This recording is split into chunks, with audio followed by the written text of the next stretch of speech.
God of history. Difference makers are amazed by the Lord. Many of us are underwhelmed by the gospel, instead of overwhelmed by it. Our attitude is that we receive blessings in expectation, rather than receiving blessings in gratitude. We should have a heart that is so amazed by the Lord that we sit back and just go, wow, you are amazing. Now, I want to draw your attention to the timeline, to history. Here is what I want you to realize. 739 BC was the year of King Uzziah's death.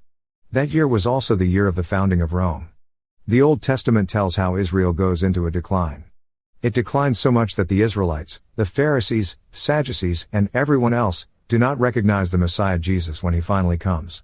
But Rome is going to be so strong that it will crucify the Messiah.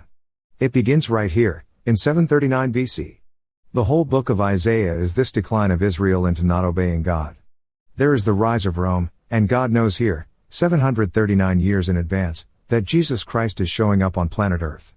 The Jews won't recognize him and the Romans will be powerful enough to crucify him.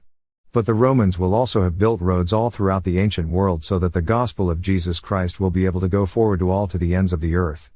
I want you to see history. Around 2000 BC, we have Abraham, Isaac, and Jacob. At about 1000 BC, David and Solomon rule, and this is the high point of the nation Israel. Then Solomon disobeys the Lord, and after his death the Israelites end up with a divided kingdom. Israel in the north, and Judah in the south. 739 BC is when Rome is starting and Israel is declining. That is where we are at this moment, when Isaiah sees a vision. God shows up in the darkest of times, doesn't he? God loves bad odds. Isaiah is amazed by God. What God will do is absolutely amazing. What he wants to do in you and in me is absolutely amazing as well. Am I amazed by God? Am I overwhelmed by the gospel?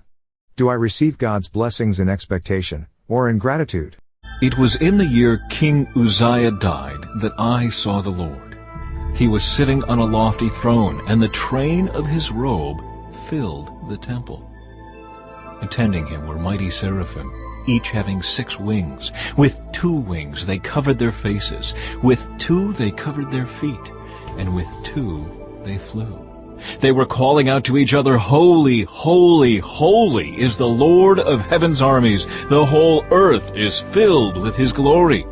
Their voices shook the temple to its foundations, and the entire building was filled with smoke. But when the right time came, God sent his Son, born of a woman, subject to the law. God sent him to buy freedom for us who were slaves to the law, so that he could adopt us as his very own children.